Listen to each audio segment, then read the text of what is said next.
welcome to my contribution to Family Samhuinn 2020. I hope you're all doing well and staying safe and healthy. Happy Samhuinn! So for this edition of Celebrating Together for Winter, I am doing an arts and crafts tutorial, and we're going to be doing driftwood wall hangings. So I've got one that I made here. So yeah, I kind of went along with the winter theme. We've got some snowflakes and clouds, the moon, the sun. So yeah, this is a creativity workshop. So whilst I'm going to be showing you how to make this one, I'm really encouraging you all to do whatever you want to do. So all you need is a piece of driftwood or a branch, and then I will be showing you how to do all the different bits on here. So yeah, have a think about what you might want to do. You might want to do something Samhain themed, like something scary, like some ghosts, ghouls, monsters. You might just want to do animals or dinosaurs, dragons, literally whatever you want, like wherever your imagination takes you. I really encourage you to just be creative and do what you want with this. So yeah, I'll take it away from here. So to begin with, we're going to be on the hunt for the driftwood. So if you head down to your local beach, or if you're not by the beach, then you can just go to a forest and get a normal branch from a tree or that's lying on the floor already. Find the best one for you that you would love to make a wall hanging with. So after this, it could be a good idea to start drawing out some of your ideas. You might just do this on a piece of paper. Maybe you want to draw it, maybe you want to write about your ideas, about what objects and shapes and symbols you want to include.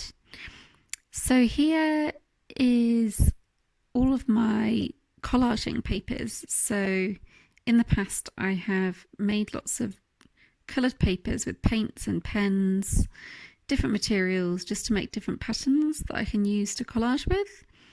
So I wanted to show you this as it's a really fun idea to get some cool different textures in, so you can have a play around using them. So here's one that I've done that I just use with a dry brush and some acrylic paint. And here I'm going to be turning this paper into snowflakes.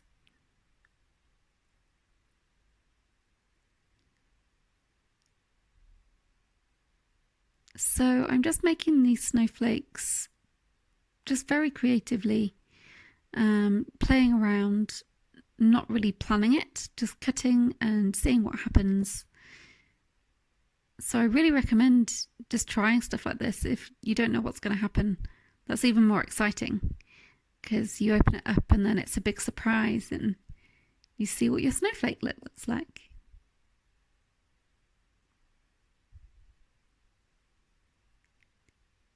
So I've got some more textured paper here that I've used with acrylic paint, and I'm turning this into the clouds.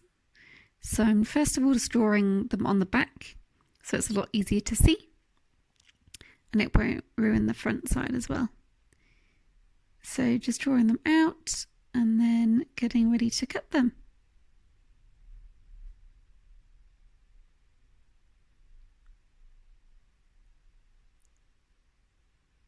If you're very young, I would ask a parent to cut out for you, because scissors can be a bit dangerous. So here we're doing the moon, and I'm just doing some dotted patterns. So this is another fun thing that you can do. You can play around with pens and just make different patterns with dots and lines and see what you can create.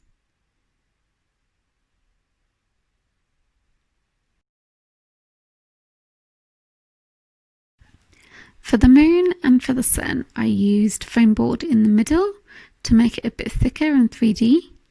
So you could just use any kind of cardboard that you find in the recycling. And if you make two sides of the pattern, like the moon here, so you stick that on either side of the cardboard with some Pritt stick, and then you're good to go.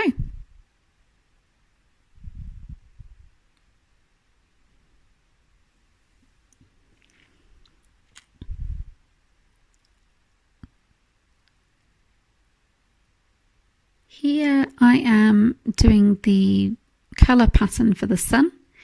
So instead of just using a yellow piece of paper, I'm using a yellow pen to make a line effect coming from the centre. So it means that it's very bright, dense colour in the middle, and then it turns more into lines on the outside. So this is another thing that you can have a play around with, just seeing what types of patterns and textures you can come up with just by drawing lines in different directions.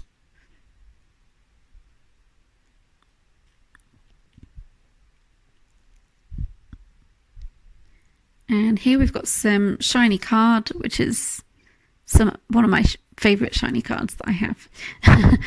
But you could use anything. Yeah, definitely recommend playing with different textures. If you've got any tin foil or maybe something that's from the recycling bin could be shiny,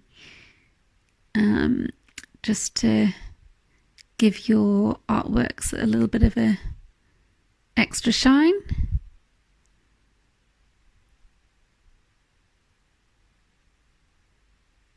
Or maybe if you don't have any shiny paper, maybe you have some shiny paint that you can use.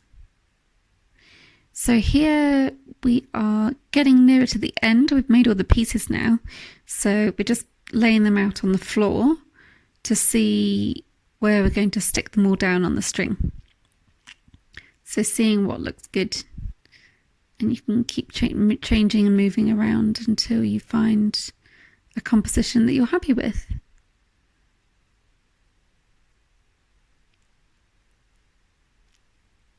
So I'm just tying on the last of the string here. As you can see, all the other ones have already been done. So I'm just tying that on, doing a double knot, and lining the pieces up ready to be stuck on. So here I used normal sellotape to stick them on, but I did find that the foam board pieces, because they were heavier, they ended up falling off with the sellotape. So if you're hanging objects that are a little bit heavier, I would maybe ask an adult to see if they can use some strong glue to glue it on for you.